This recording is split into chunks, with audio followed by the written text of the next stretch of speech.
যে বট বাহিনী শিবির খালি কি বলে, কাউকে গালিগালাজ করে। এটা একদম খুব পরিষ্কার করে খালেদ মহিউদ্দিনকে বলে দিচ্ছি।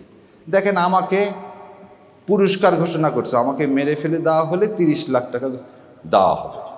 এটা কিন্তু খালেদ মহিউদ্দিনরা বলেন না। আমার কিসের জন্য, আমার জীবনের জন্য মূল্য ঘোষণা করা হয়েছে। তাই আমি বলছি, আমার মূল্য তো আল্লাহ নির্ধারণ করে দিচ্ছে, তোমাদের তো দরকার নেই, এবং টাকা লাগলে আসো, আমি দিয়ে দিচ্ছি। সো এই জিনিসটা, এই যে বট বাহিনী, এগুলো আমাদের জন্য এটা থাকবে। যারা ইসলামকে এখন সবসময় মনে রাখতে হবে, যে অ্যাঙ্গেলেই কথা বলুক, সবার একটা সমস্যা আছে। আমি এক টকশোতে বলছিলাম, ইসলামের নাম শুনলে আপনাদের মধ্যে চুলকায়, আর উনি খুব ক্ষেপে গিয়েছে যে চুলকায় শব্দটা ওইভাবে বলা উচিত হয়নি। ইসলাম সম্পর্কে একটা অ্যালার্জি আছে। কেন অ্যালার্জি আছে? ইসলাম হলে তো দুর্নীতি করতে পারবেন না। এই ছবিটা দেখেন, এই ছবিটার নামটা কি? কুল্লে নাফসেন যায়কাতুল মউত। সেটার ধরন যেরকমই হোক, সেটা কলার চোচায় পা পিছলে যান, ফাঁসির দড়িতে যান, আর এইভাবেই হোক, তার মানে মৃত্যুর স্বাদ আমাকে গ্রহণ করতে হবে। এখন সব মৃত্যু কি এক সমান? আল্লাহ সুবহানাহু ওয়া তাআলা কোরআনে কি বলতেছে? যারা জিহাদ করলেন আর যারা ঘরে বসে থাকলেন, তাদেরকে একই রকম সমান মর্যাদা দেওয়া হবে? আল্লাহ বললেন না। সো এই ছবির এই ভাইয়েরা, আল্লাহ ওনাদেরকে জান্নাত নসিব করুক, ওনাদের শহীদ হিসাবে কবুল করুক। এই জন্য আমরা কি করব? We feel proud. কেন? যখন একজন শহীদকে জিজ্ঞাসা করা হবে, তুমি কি চাও আমার কাছে, সে বলবে আমি আবার দুনিয়াতে যে আবার শহীদ হয়ে যেতে চাই। তাহলে এই যে মর্যাদা, এই মর্যাদা কিন্তু আমার আপনার সবাইকে চাইলেই পাওয়া যায় না। তো এই কথাটা কি কারণে বললাম? আপনারা এমন একটা শহীদি কাফেলার অংশ, এবং আল্লাহ আপনাদেরকে সবাইকে এমন একটা কাফেলায় সংযুক্ত করছে, যে কাফেলার দুনিয়া এবং আখেরাতে কোনো জায়গায় লস বলে কিছু নেই। দুনিয়া এবং আখেরাতে লস বলে কিছু নেই। আমরা এমন যদি ব্যবসার চিন্তা করি, তাহলে এমন একটা ব্যবসা করি, দুনিয়াতেও আমরা কি হচ্ছি, আল্লাহ সম্মানিত করবেন। আল্লাহ যদি ভাবেন আমাদেরকে ক্ষমতায় পাঠানো উচিত, কারণ সূরা বাকারার লাস্টের আয়াতে বলছে, আল্লাহ এমন কোনো ভার আমার উপর দিবেন না যে ভার আমি বহন করতে পারবো না।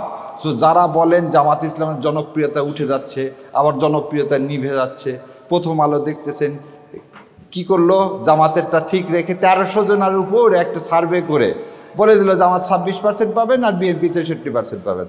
ওনারা 63 কেন, ওনারা 93 দেখ। কারণ ফয়সালা প্রথম আলোর হাতে না, ফয়সালা হচ্ছে মালিকুল মুলকের হাতে। সো মালিকুল মুলক যদি ভাবে যে জামাতে ইসলাম আজকে উপযুক্ত এবং জামাত ইসলাম ইনশাল্লাহ এ দেশ চালাতে সক্ষম, তাহলে অবশ্যই নিয়ে যাবেন।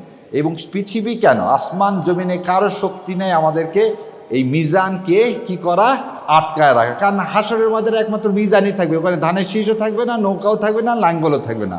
সো আমরা এমন একটা প্রতীক নিয়ে কাজ করি যেটা দুনিয়া এবং আখিরাত দুই জায়গাতেই উপকারী।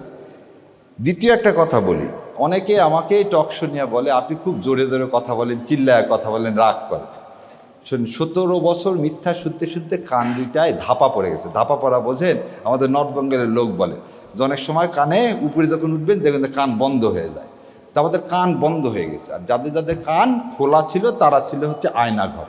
তো আজকে যারা এই বাংলাদেশের জমিনে যে মানুষগুলো আছে, এই মানুষগুলোর কানে ধাপা আছে। এখন ধাপা পড়া লোক হলে জোরে কথা বলতে হয়, নাহলে তার কানের মধ্যে সেটা প্রবেশ করানো খুব কঠিন হয়ে যায়। সেই জন্যেই আল্লাহ সুবহানাহু ওয়া তাআলার কাছে আমি সবসময় দোয়া করি, রব্বি ইশরাহ লি সাদরি ওয়াসসির আমরি ওয়াহলুল উকদাতান মিন লিসানি ইয়াফকাহু কাওলি। আমার কণ্ঠকে ইসলামের জন্য এমন করে দাও যে ওই কানের ছিদ্র আবার ভেদ না, ওই কান পর্যন্ত যেন পৌঁছায় দেয়। ছিদ্র আবার ভেদ করে দিলে তো ঠসা হয়ে যাবে। সো ওই পর্যন্ত পৌঁছায় দিক, যাতে আল্লাহ এই জমিনে ইসলামকে কায়েম করে। আর আরেকটা জিনিস আপনাদের সবাইকে সবার মাধ্যমে, আওয়ামী লীগের ভোট বলে কিছু নেই, মুসলিম লীগের ভোট বলে কিছু নেই। আমরা একটা ভোটের রাজনীতিতে আমরা বিশ্বাস করি না। আমরা কিসে বিশ্বাস করি? ক্ষমতার মালিক, সার্বভৌম ক্ষমতার মালিককে মালিকুল মুলক কে আল্লাহ সুবহানাহু ওয়া তাআলা। আর সূরা আল ইমরানে কি বলতেছেন? আমি যাকে ইচ্ছা তাকে ক্ষমতা দিব, যাকে ইচ্ছা তার কাছ থেকে ক্ষমতা কেড়ে নিব। আমরা কি 24 সালে জানতাম শেখ হাসিনা এইভাবে পালায় যাবে? সত্য কথা কি, আমরা কেউ জানতাম না। গত 15 বছর জামাত বিএনপি সবাই মিলে আন্দোলন করছি, একটা বালির ট্রাক পর্যন্ত সরাতে পারিনি।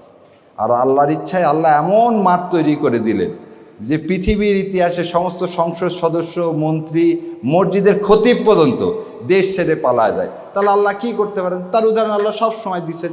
কীভাবে দিচ্ছেন? নূহ আলাইহিস সালামের সময় দিচ্ছেন, আল্লাহ কাছে লুত আলাইহিস সালামের সময় দিচ্ছেন।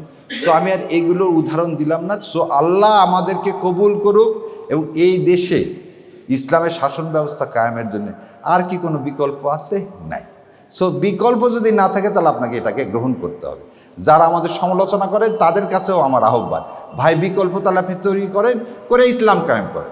যদি না মনে হয় জামাত ইসলাম ভালো, ঠিক আছে, আপনি করে ইসলাম কায়েম করেন। আর যদি না করতে পারেন তাহলে জামাত ইসলামকে ভোটদান করেন, কারণ আপনার উপর এটা ফরজে কিফায়া ইসলাম কায়েম করা। সো আল্লাহ আমার এই শহীদ ভাইদের মানে বদলে, খালি এই শহীদ না, যারা আরও শহীদ হয়েছেন তাদের বদলে আল্লাহ এই জমিনে ইসলাম কায়েম করুক। আর আপনারা আমার জন্য দোয়া করবেন, আল্লাহ যেন আমাকে এই পথে সারা জীবনের জন্য কবুল করে। আর ওই যে আর একটা জিনিস সবাই দেখবেন বলে যে বট বাহিনী শিবির খালি কি বলে, কাউকে গালিগালাজ করে। এটা একদম খুব পরিষ্কার করে খালেদ মহিউদ্দিনকে বলে দিচ্ছি। দেখেন, আমাকে পুরস্কার ঘোষণা করছে, আমাকে মেরে ফেলে দেওয়া হলে 30 লাখ টাকা দেওয়া হবে। এটা কিন্তু খালেদ মহিউদ্দিনরা বলেন না। আমার কিছুর জন্যে, আমার জীবনের জন্য মূল্য ঘোষণা করা হয়েছে। তাই আমি বলছি আমার মূল্য তো আল্লাহ নির্ধারণ করে দিচ্ছে, তোমাদের তো দরকার নেই, এবং টাকা লাগলে আসো আমি দিয়ে দিচ্ছি। সো এই জিনিসটা, এই যে বট বাহিনী, এগুলো আমাদের জন্য এটা থাকবে। যারা ইসলামকে এখন সবসময় মনে রাখতে হবে, যে অ্যাঙ্গেলেই কথা বলুক, সবার একটা সমস্যা আছে। আমি এক টক শোতে বলছিলাম, ইসলামের নাম শুনলে আপনাদের মধ্যে চুলকায়, আর উনি খুব ক্ষেপে গিয়েছেন যে চুলকায় শব্দটা ওইভাবে বলা উচিত হয়নি। ইসলাম সম্পর্কে একটা অ্যালার্জি আছে। কেন অ্যালার্জি আছে? ইসলাম হলে তো দুর্নীতি করতে পারবেন না। প্রথম জিনিসটা কি? ইসলাম হলে আপনি তো দুর্নীতি করতে পারবেন না। ইসলাম হলে অন্যের হক নষ্ট করতে পারবেন না। ইসলাম হলে 72 থেকে 75 সালে বাংলাদেশের কোনো সম্ভ্রান্ত পরিবারের মেয়েরা স্কুল কলেজে যেতে পারেনি। আর ইসলাম প্রতিষ্ঠা হলে একটা মেয়ে রাত 12টা হোক, 1টা হোক, যখন যাবে, আমাদের কোনো বোনের দিকে কেউ ফিরেও তাকাবে না। তো এই সমাজকে ইন্ডিয়া প্রতিষ্ঠিত করতে দিতে চায় না। আমরা কি হক চাই? আমরা জাকাত ভিত্তিক হক চাই। আজকে বলেন তো, যার জমি জমা নাই তাকে ব্যাংক টাকা দিবে? কর্জে হাসানা বলে কিছু আছে কোনো ব্যাংকে? নাই। আর জাকাত ভিত্তিক সমাজ হলে যার নাই তাকে টাকা দেওয়া হবে, যার টাকা আছে তারপর ডবল টাকা নেওয়া হবে। এই তো ইসলাম। তো যার টাকা আলাদা কি করবেন? ওই প্রথম আলোকে ইউজ করবেন যাতে ইসলাম কায়েম না হয়। সো আল্লাহ এটা আমাদেরকে বোঝার তৌফিক দেখ, আমাদেরকে কবুল করুক, বাংলার জমিনে ইসলাম কায়েম হোক। আসসালামু আলাইকুম রহমতুল্লাহ বরকাতুহ।